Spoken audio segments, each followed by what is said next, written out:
Le livre de la semaine. Bonjour Jacobson. Bonjour Philippe. Comment ça va ce matin ? Merci d'être avec nous. Alors, c'était pas prévu. J'ai demandé à Nicolas Feuys de rester avec nous ce matin. Je pense que ça vous fait plaisir, oui, évidemment. Oui. Merci Nicolas Feuys de jouer le jeu. Je vous rappelle qu'aujourd'hui, Nicolas Feuys sort C'est le livre de la semaine. C'est le livre de la semaine. Il y a de la concurrence ce matin. Il y a aussi celui de Woltenhauer, donc oui. Ça fait 2 livres qui arrivent, boum.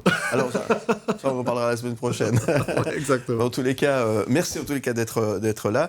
Et on le disait tout à l'heure, Nicolas Feuys, vous n'avez pas le temps de lire les autres. Pas très peu en tout cas. Très peu malheureusement, parce qu'entre le job d'écrivain et le job de procureur, voilà. Je fais partie de ces lecteurs qui lisent en vacances. Il y en a beaucoup. Voilà. Comme moi je lis en vacances. Mais j'écris pas par contre. Voilà. Moi je lis pas en vacances. C'est le seul moment où les libraires ne lisent pas en général. Attention lecteurs passionnés, le roman de Tata arrive aujourd'hui en librairie, promettant une expérience littéraire captivante. Cette véritable tour de force narrative s'annonce comme un incontournable de la rentrée littéraire.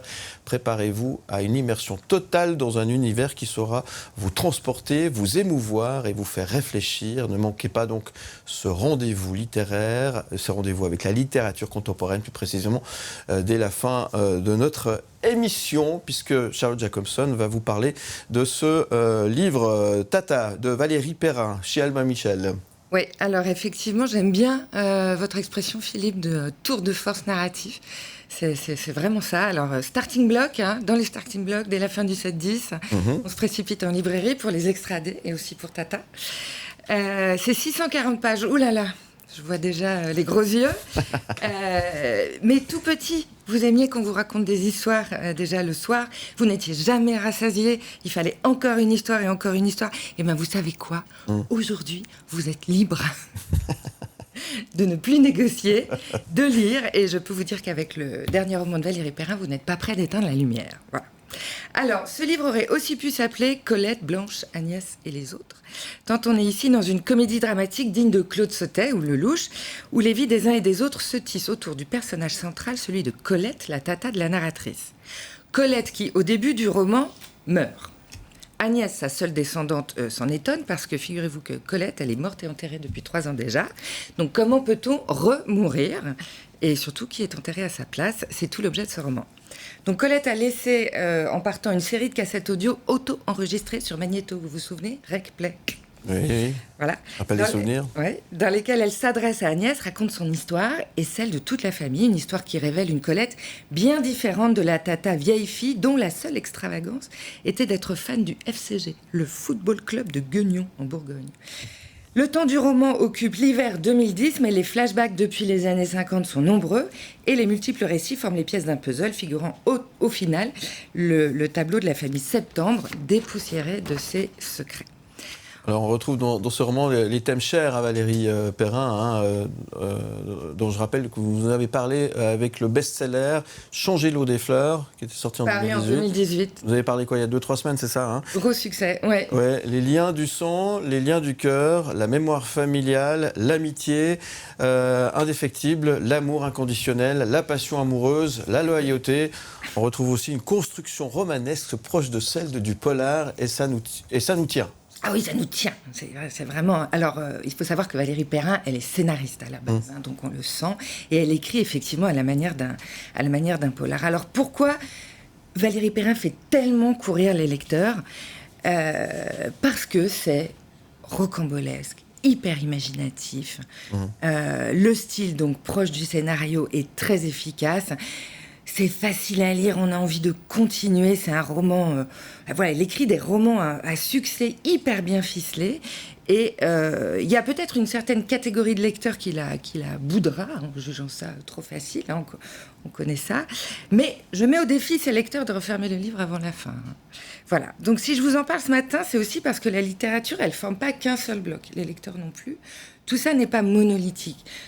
Dire j'aime lire ou je n'aime pas lire n'a pas vraiment de sens, car on peut aimer Valérie Perrin et pas Gustave Flaubert, Toni Morrison et pas Daniel Steele, et inversement, peu importe. L'important, c'est de lire.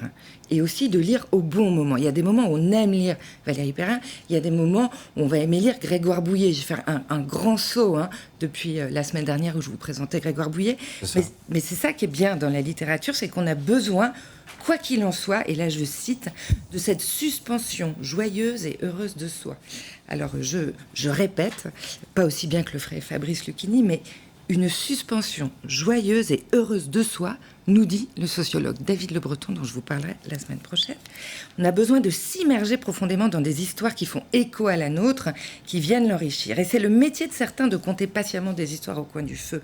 Ce sont ces auteurs conteurs, des histoires qui nous tiennent en haleine, qui nous font éprouver des émotions profondes. Et l'espace de quelques heures de lecture, ces conteurs nous auront finalement remis à l'écoute. Et voilà pourquoi on aime lire Valérie Perrin, car son habileté, toute son ingéniosité, c'est de savoir rendre immédiatement disponible à l'écoute dans un monde qui fait trop de bruit et pas trop de sens. Donc Valérie fait vraiment partie de ceux qui savent créer l'étincelle, la magie d'une histoire qui nous relie les uns aux autres, et qu'elle en soit ici remerciée vivement. Merci beaucoup Charlotte, et en plus vous avez déjà teasé la semaine prochaine. Oui, la semaine prochaine, on va s'éloigner du roman, effectivement, on va aller du côté de la socio, et je vais vous parler de votre doudou préféré, votre smartphone. Ah oui, grand sujet, effectivement. Tata, Valérie Perrin, chez Albin Michel, et très ça sort aussi couverture. Aujourd'hui. Très bien. Donc, concurrence, parce que moi, je fais la promo du livre de monsieur Nicolas Feuille, qui est avec nous sur le plateau. Ça donne envie de découvrir cet univers que vous connaissez. Oui. Alors, j'avoue que j'ai jamais lu Valérie Perrin. Je la connais. J'ai eu l'occasion de la côtoyer dans des salons, et notamment sur la tournée du camion du livre de poche qui fait les plages de France en été. Ouais, c'est quelqu'un d'adorable, voilà. Et puis, Changer l'eau des fleurs, j'ai toujours eu envie de le lire. J'ai pas encore trouvé le temps. Comme on dit, il est dans ma palle. Voilà, en tout cas, ce matin, c'était deux conteurs du coin du feu, je dois dire, parce que... Oui, effectivement. Belle conclusion. Voilà. Merci beaucoup, Charlotte Jacobson. Merci à vous, notre écoute. On vous retrouve évidemment en podcast et en image sur le site mlemedia.ch. Merci beaucoup, Nicolas Feuille, d'avoir joué les prolongations avec nous ce matin. Merci, pour parler Philippe. littérature, bouquins. On vous souhaite évidemment plein succès avec Les Extradés, chez Rosie Evolf. Maison d'édition de M. Dickert. Ah, voilà. ouais. Peut-être fan de Dickert. Ça se voit tout de suite, c'est terrible. En tout cas, merci beaucoup Nicolas Feuille. Vous venez quand vous voulez à portée grande ouverte. Je reviendrai. Et puis, merci pour la dédicace aussi. Et puis, à très bientôt sur M. À très bientôt. Sur Canal+. Peut-être 2 fois l'année prochaine. Autant de fois que vous voulez, il n'y a pas de souci. Et on vous retrouve aussi en podcast et en image sur le site mlemedia.ch. Belle journée à tous les deux. M le média, où tu veux.